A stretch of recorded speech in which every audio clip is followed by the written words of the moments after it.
Thank you for the opportunity. Modern Monetary Theory, or MMT. What is MMT?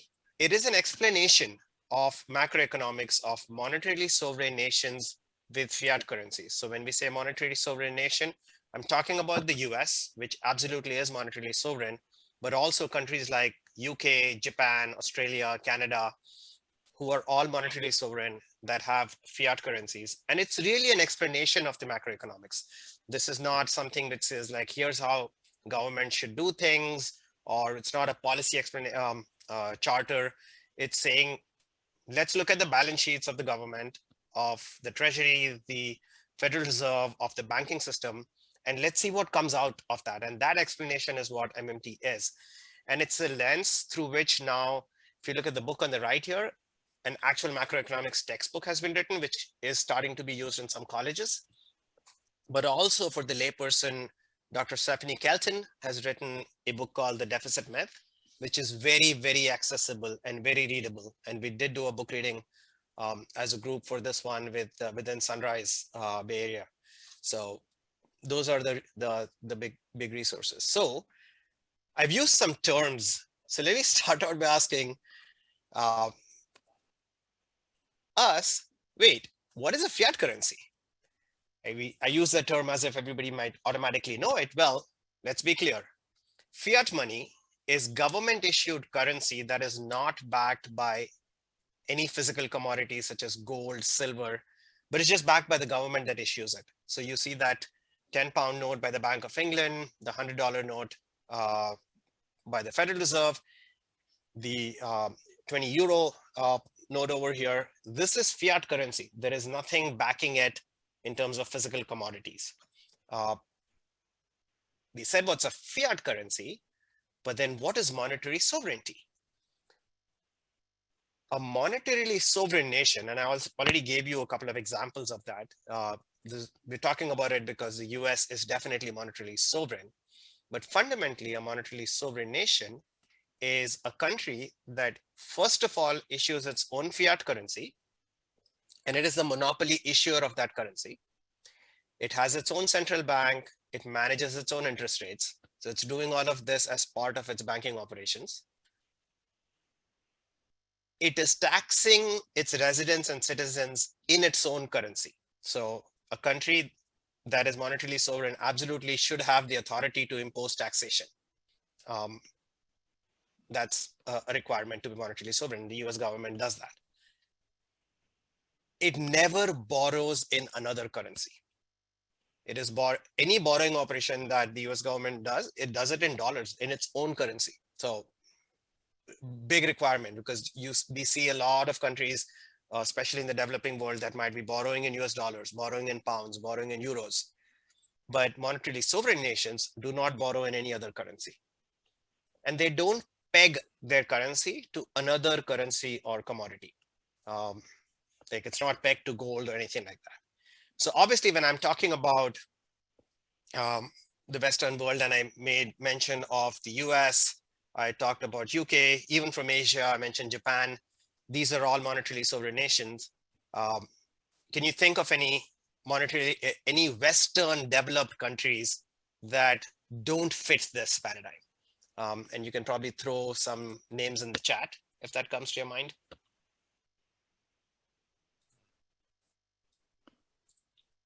What might be a very developed Western country that does not have monetary sovereignty?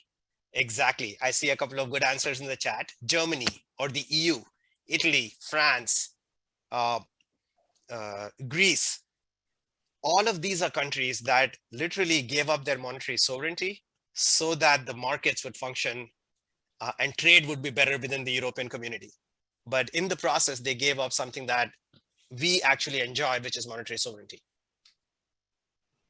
Here's the thing with monetary sovereignty.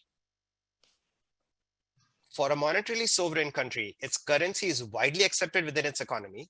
So it has access to all resources, including labor, available for sale in that currency. So the government, through its processes, has access to all resources available for sale in US dollars, right? The US government has full access to all resources within the country that are available to work in exchange for US dollars.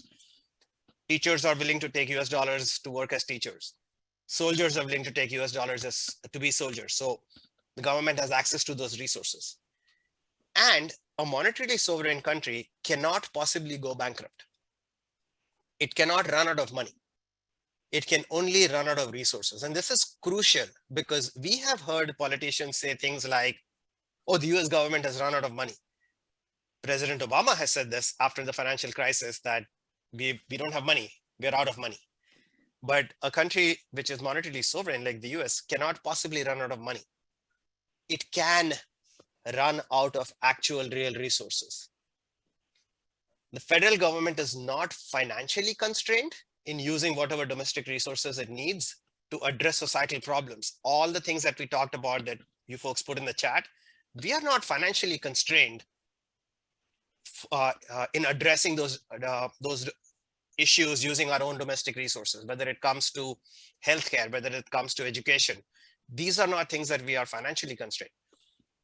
We are resource constrained. At the end of the day, the pandemic can overwhelm us if we run out of doctors and nurses and hospitals to take care of our patients, but we're not going to run out of money. So that is essentially what monetary sovereignty is telling us and teaching us, that our capacity is not financially constrained, it's resource constrained. So then why do we sit around feeling so worried about the national debt? Because this is how macroeconomics is discussed today in common parlance. We're told that if you understand your personal household finances, just multiply that by 100 million and you get macroeconomics. Like if we can sit around our kitchen table and figure out what our books of the household look like, you just have to multiply that by 100 million. And that's exactly how the government works. Like this is how people are taught to think about macroeconomics. But a government with a modern fiat money system is actually very different entities from households. And I say this and you might think I'm like making this up, but I literally got a meme just today from a friend that said something like this. Oh, let me show you why the fiscal cliff and the deficit is such a big deal. Because if you look at the US government's budgets, and let's remove 8 zeros and pretend it's a household budget, and now we can see why things are really bad. This is actually the way people are taught to think about. And when I argued about this with my friends, they were like, show me why it's different. So that thinking is very deeply built into our minds, into our psyche. But a federal or central government is not like a household. In fact, it is the opposite. And I don't mean different, I mean literally opposite. Because the federal government creates money when it spends, and it later taxes or borrows back from the economy. This order of operations is very important to understand. And this slide has a few things in it which might make your head spin if you've never come across MMT before. But the first thing is the order of operations. We cannot pay taxes in US dollars unless we have earned in US dollars first. And the only entity that issues US dollars is the federal government, which has to spend it first. Then it can tax it back. When the federal government decides to do a $3.5 trillion infrastructure spending, it is creating that money when that bill is passed in Congress. When that money is spent out into the economy, people are earning that money to build bridges, to build climate resilient housing. They are earning that money, and later they're paying a portion of that back as taxes. And what they are not paying back as taxes, they are putting it into savings, which is then the borrowing operation that the government is doing. So it's the spending that is always happening first. Bullet number 2, to us, to the users of the currency, money is an asset. To the government, which is the currency issuer, money is a liability. If you think about the British pound note that I was showing, it literally says on it, I promise to pay the bearer the sum of 10 pounds. It is a promissory note from the government. The cash that you and I carry in our wallets is a liability of the government. To us, it's an asset. And this is what we mean when we say a balance sheet way of looking at things. Because if you have If you think of money, money is a financial instrument. It is not a commodity. It's not a real asset. It's a financial instrument, and every financial instrument has an asset, is an asset to somebody and a liability to somebody else. That's true of all financial instruments, and that's true of money. And to the government, money is a liability. So when you or I repay a private debt, if I repay my car loan, I'm repaying a liability with an asset. But when the federal government repays its 26 trillion or $28 trillion public debt, it is only swapping one liability with another liability because it's swapping public debt with money. Federal government doesn't need our tax money. It is the monopoly issuer of the currency. When it needs to do something, when it needs to do an infrastructure spend to take care of its citizens, when it needs to rebuild its roads and bridges, if it needs to do things to move our economy away from fossil fuels to green resources, if it wants to implement a healthcare system that can take care of every citizen, it doesn't need our tax money to do that because it is a monopoly issuer of the currency. It just needs legislation to do that. But we are made to think like it needs our tax money. When you think of debt, private debts are a real problem. Like when we put our students who are going to college into student debt, that is a real problem for the students. But government debt in our own currency, it's not a problem. It cannot be a problem. Government debt is a problem only when it is foreign denominated. So people think of like Venezuela has a problem with foreign debt, where it's a foreign denominated public debt. That it's in US dollars, it's in pounds. Our debt is in US dollars. It's in our currency. So government is a problem only when it is foreign denominated. The US federal debt is literally the sum total of all outstanding US treasuries. And those treasuries are denominated in US dollars. So that cannot really be a problem. So let's look at what US treasuries are versus what we think of as money, which is currency, cash that the Federal Reserve issues, right? So the image on the left is treasuries that are issued by the Treasury. The image on the right is reserves that are, or currency, cash that is issued by the Federal Reserve. Both of these are basically IOUs from the government. Federal Reserve dollars as well as US Treasuries, they are both IOUs from the US federal government. And in fact, the central bank or the Federal Reserve manages interest rates in the economy by constantly swapping one for the other. So these are instruments that are used by the Federal Reserve to actually manage interest rates. The US Treasuries are IOUs issued by the US Treasury. They pay interest. They are savings instruments for the public. So if at the end of the year, I have an extra $5,000 and I want to save, I go put it in the bank. The bank pays me interest on that. Well, where does the bank get the interest to pay me? The bank at the back end is investing its reserves into US Treasuries. So it's swapping its reserves for US Treasuries. And the interest that the bank is paying me is ultimately coming from the federal government through the instrument of the US Treasury. It's the only instrument that's going to pay interest without any other reason for doing it, because the US Treasuries are basically 100% safe assets. They are exactly like a $100 bill. And it's a form of money. We don't think of it as money because it's not very liquid. We can't go to the grocery store and buy stuff with the US Treasury bill. However, if you look at it from the perspective of the financial markets treat US Treasuries like money. So it is a form of money within the system. And if you look at Federal Reserves, these are IOUs issued by the Federal Reserve. They're hard cash. They don't pay interest. Banks may earn some interest on reserves, but typically cash doesn't pay interest. It's a payment instrument. We use both cash and reserves as a way for doing payments. Cash between people, reserves are used between banks, but it's a payment instrument as opposed to treasuries, which are a savings instrument. And of course, it's a form of money. So these are both forms of money that are just going around the economy.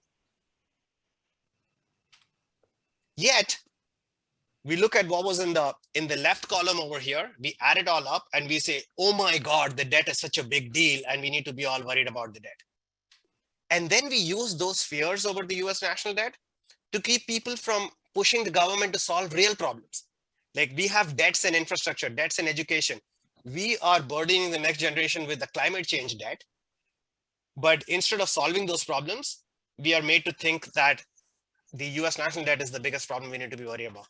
And our buddy John Oliver actually did a whole episode on this. He doesn't understand MMT and he doesn't understand how this actually works, but he clearly calls out the ridiculousness of worrying about the national debt while holding back real change from people. Just as we talk about debt, deficits is another term that is constantly used as a way to talk about the government as not behaving properly in a responsible fashion. So let's look at that as well. Stephanie Kilton in her book, The Deficit Myth, makes this very simple analogy of two buckets. So think of two actors in the economy. There is the government, which is the currency issuer, and the entire private sector, which is the currency user. So when the government were to be, let's say, spending $100 into the economy on infrastructure, on defense, on whatever, and then it taxes back $90 from the economy, we say that, oh my God, the government ran a deficit and it's now $10 in deficit.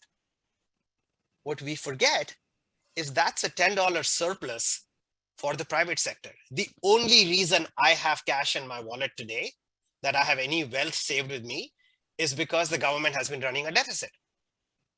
If the government were to tax back everything that it was spending, it is going to suck all that money out and there's not going to create any wealth for anybody. In fact, after all the spending has been done and all that money has been sitting around and sloshing, when ultimately people want to save those $10, that's when they go to the government and say, do you have an instrument for saving? And they get treasuries. And now we say, oh my God, the government is in debt. It's not, it's just offered a saving instrument to the public. So what exactly is going on over here? Like, why is government issuing money? What is it doing? It is actually using money as a public tool to provision resources in society.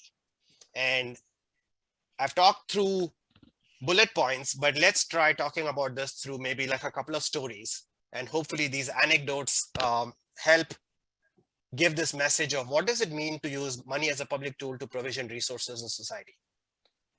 So the gentleman who started this whole movement around MMT was a Wall Street hedge fund guy named Warren Mosler, who had been studying debt, government debt for a while, and he couldn't understand why everybody used to talk about it incorrectly. So he tells the story of him and his kids. So he makes a simple household analogy where he says he's got a bunch of kids at home and he wants them to do work around the house. So he wants them to do the dishes, do stuff around the house, mow the lawn. And to get them to do that work, he prints, he makes his own business cards and he issues them to his kids going, here, I want you to do the work around the house in exchange for these business cards. And the kids are like, why would we work in exchange for your own business cards? Like, give us something more tangible. So what Warren does is he says, wait a second. If you guys want any privileges around the house, so if you want to be watching TV, you want to play video games, you want to get your friends over for a sleepover, you want to go for a play date, you want me to do things for you and give you privileges around the house, you're going to have to pay me in my business cards. And what he's done is he's basically created a need for that worthless business cards in his kids. And now they are more than happy to work for those business cards. And using his business cards, he's essentially provisioned resources within his own little household, within his own little economy. This is a minuscule way of looking at exactly how the government actually works. It is spending to provision resources, and it is taxing to create a need for that money so that people will then go off and actually do the work that society needs. Does Warren need the business cards that are coming back to him from the kids? Not really. I mean, he could issue them anytime he wants, but he wants the kids to need those business cards. Now, this is sort of like a simple analogy within the house, but another one that I ran into was by David Graeber, who wrote the book, Debt, the First 5,000 Years. And he talks of a little more evolved economy. He talks of a medieval king who has a mercenary army that fights wars for him. And the problem is that this mercenary army needs to be fed, and food is grown in the kingdom. And the king needs to find a way for his villagers and people in his subjects to give their food to the army. And he could force them to do that, but instead he comes up with an economic system. So what he does is he mints his own coins and he pays his army with those coins. Then he taxes his subjects in those very same coins, but the subjects don't have the coins to pay the taxes. And the only way they can get it from the army is by selling food to the army. They earn that money, and then they pay a portion of that back to the king as taxes. Does the king need those coins back? Does he need the money that these people are paying him? Not really, but he needs his villagers, his subjects, to need the coins. And he does that by imposing taxes on them. And he now has a system that is set up, which is not coercive in a physical sense, but he's using an economic system of taxation and spending to establish his own economy. In fact, as you can see from the diagram, he's not taxing all the money back. He's leaving a deficit, which is a surplus in the economy, which then allows those villagers to actually trade amongst each other, because they don't now have to carry each other's debt. They can pass around the king's debt and use that as a way to trade amongst each other. And that's basically what's happening in our economies. So if that's the case, why does the government need to either tax or borrow? And I think I touched on this a little bit, but let me lay out what the economists say about this. Reasons for taxes: to create a need for the currency. We already talked about that. To alter distribution of wealth.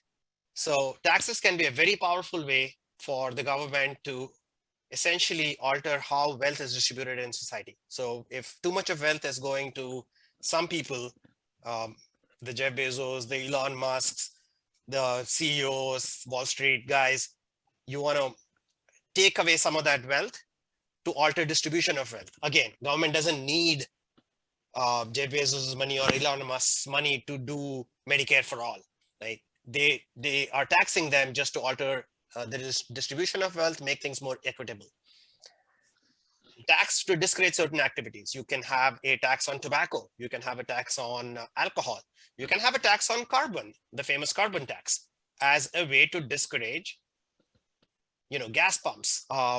You can use taxation in a way also to give incentives to certain activities that are beneficial. And finally, taxes also destroy or remove money from the economy. So when the government spends, it creates money, but when it taxes, it destroys or removes money from the economy. It does not need the money to generate revenue to fund the government. It doesn't need taxes for revenue to fund the government. It is using taxes for these purposes that are listed up above. Think of the carbon tax. The government does not need to impose a carbon tax to raise enough money to pay for the Green New Deal. It can go do the Green New Deal without waiting for all the carbon money to come in. So those are two completely different things. Why does the government borrow? Like I said, it's borrowing essentially to provide a source for savings for people. It is borrowing to manage interest rates, because remember I said it's buying and selling US Treasuries every day in what is known as open market operations to manage interest rates. So it needs those US Treasuries out there. And finally, bonds or US Treasuries are a way to postpone spending. Think of World War II and the war bonds in World War II. The US government did not try to accumulate money through war bonds so that it could fight the war. It decided it had to fight the war, so it spent a whole bunch of money to transform its entire economy from a productive industrial economy to a productive war economy. It moved everybody who was making cars, moved them into making tanks, making guns, making missiles, right? It made that complete transformation by spending. The problem is, once it has spent all that money, everybody's rich. Now they want to spend that money to buy consumer goods, but the economy has been transformed away from consumer goods and there are no consumer goods in the market. So the government wants to keep people from spending and it gets them to postpone spending by buying the war bonds, by parking their money in the war bonds. Once the war is over, it repays those bonds and people spend that into the economy, and the economy booms after World War II. It's doing all this borrowing not to raise funds for the federal government. So let's talk about fiscal policy and monetary policy. These are two terms that we hear a lot, but we don't always know what they mean. Fiscal policy is what we've been talking about, government spending and tax policies. It creates wealth. Remember, when it spends and it doesn't tax back stuff, it's actually creating net financial assets for the public. It's creating wealth for the public. It is a very powerful tool for change. When the government decides that it's going to do a huge infrastructure bill, it can change the infrastructure of this country. When the government decides that it's going to do a massive investment in defense, it changes the way the economy operates. It's a very, very powerful tool for change.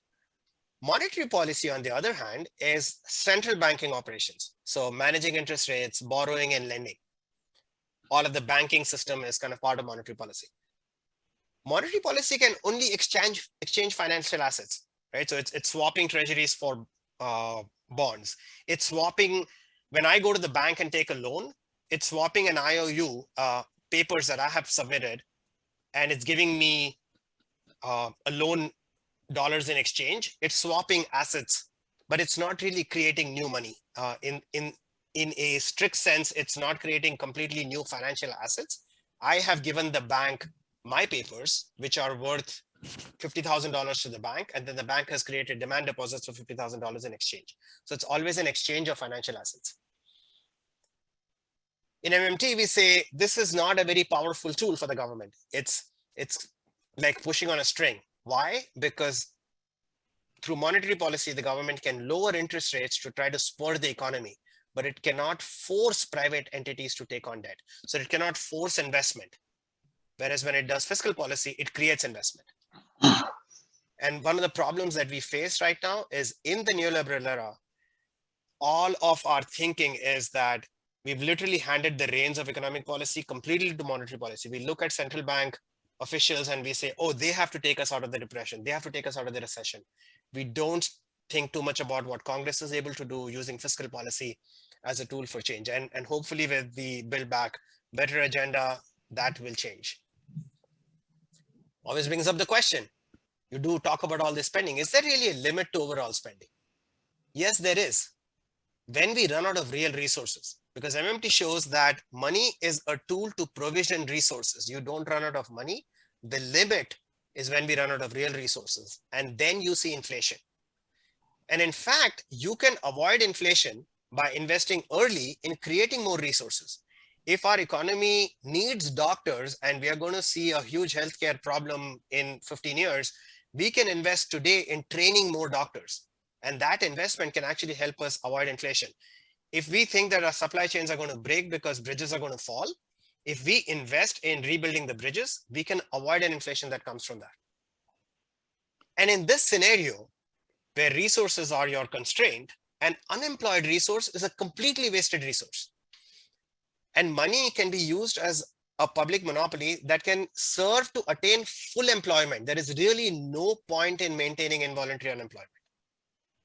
And this leads to the only policy recommendation that sort of formally comes out of MMT. There are a lot of different things that MMT economists talk about in terms of policy recommendations, like the $1 trillion coin is being discussed as a policy recommendation that is being debated. But this one is something that fully agreed to by all the MMT economists, is we need to create a job guarantee and maximize our limited human resources.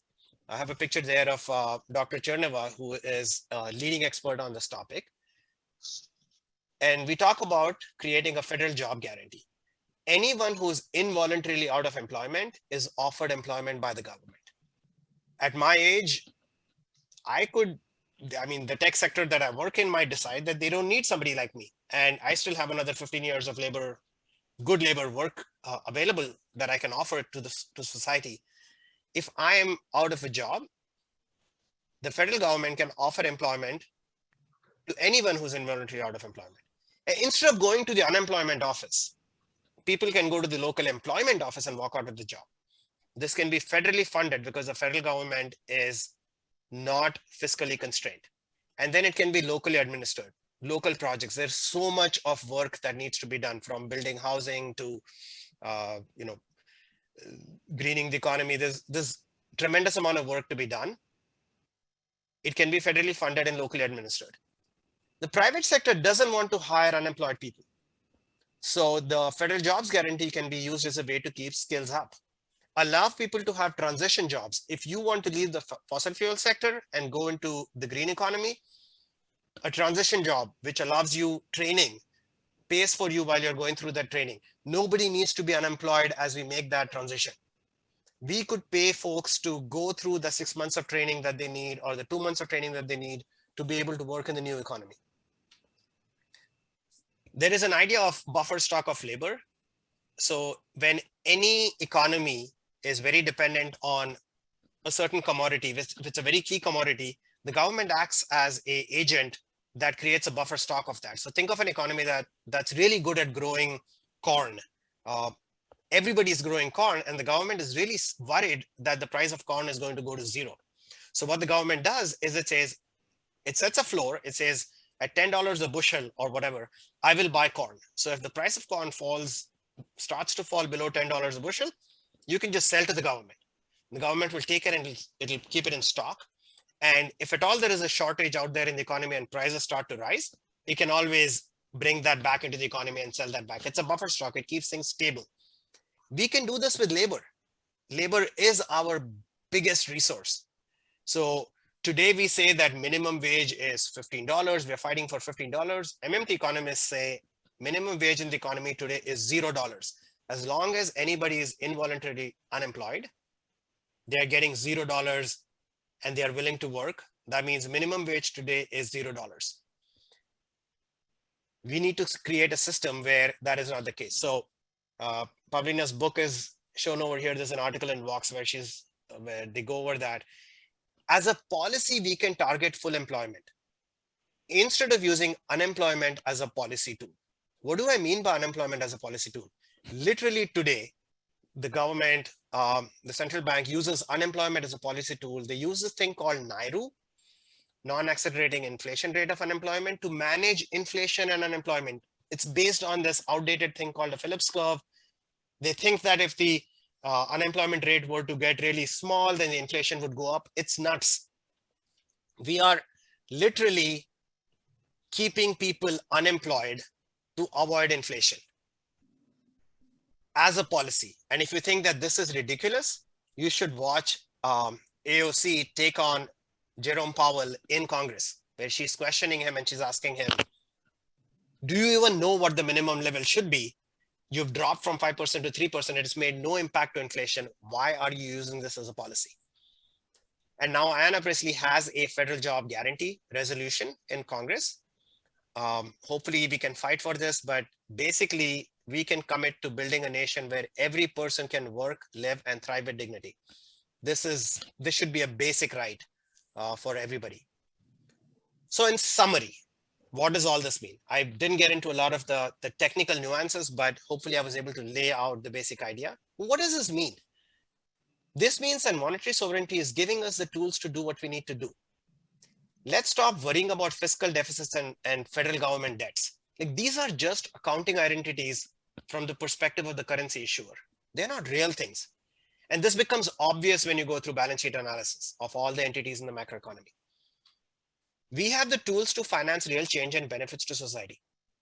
We just need to understand this. We can now focus on addressing the real deficits and real debts to future generations: education, infrastructure, healthcare, climate change. That's where we should be focusing.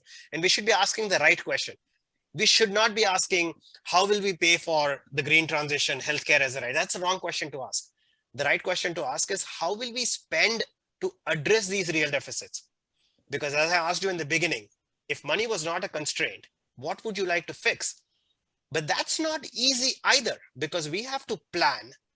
We have to marshal resources. It is not easy to do the Green New Deal. You have to get engineers, technologists, labor together, plan, marshal resources, and execute. That's where we should be focusing, instead of focusing energies on finding the money. And with that, I want to point to this little trailer from a documentary called Finding the Money that one of our own from this group, Maren Poitras, is working on. So I'm going to switch to that, and let me stop sharing for just a moment, and I will play this. Hopefully everything sounds good as I play it.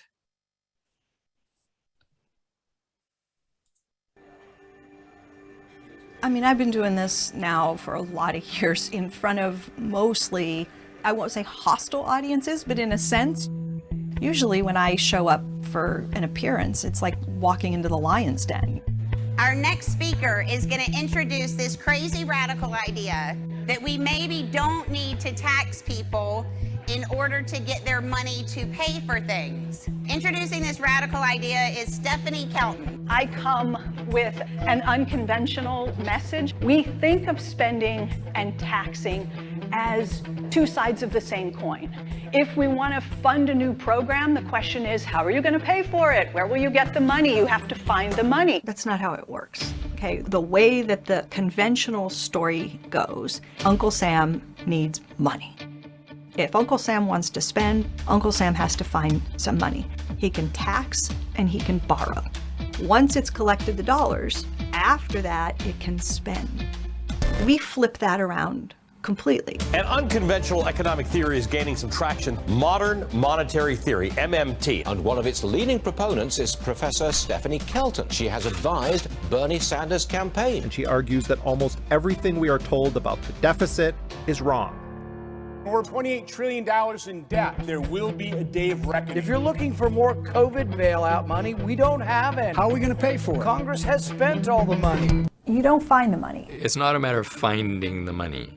They don't find the money, they create it. They create it through a keystroke. Washington holds the power of the purse. They don't need to come to the rest of us to get dollars in order to be able to spend dollars. They're the source of the U.S. currency. Governments have to spend first. How can you tax back dollars that no one has? In a real sense, it is as simple as that. But there's nothing more deceptive than an obvious fact. This idea of so-called modern monetary theory that all government debts can be paid by printing money. First they ignore you, then they ridicule you, then they fight you, and then you win. And for many years, we felt ignored. You can't do what you're looking to do with $20 trillion in debt. We want to lift this crushing burden of debt off of our children and grandchildren. The government debt is not a burden on anyone. It is exactly the opposite. Zimbabwe printed more currency to pay its bills too. That leads to inflation. No. Inflation is the constraint. But at some point, they started laughing at us. Modern monetary theory? I think of all the ideas I've ever heard in my lifetime, that's one of the stupidest. We were always asking ourselves the question, do conventional economists understand what we're speaking of? MMT is confused. The problem of deficits, of course, is that you have to pay back the money. We do not have to repay the debt. Or is it that they actually don't understand?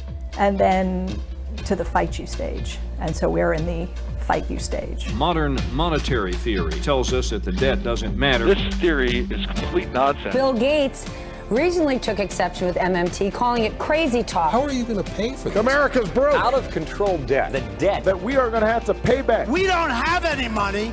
The government doesn't need money. The government needs us to need money. The difference is not a trivial one. It changes everything. It changes our view of the nature of money. The true story of money is not the story that I've been told.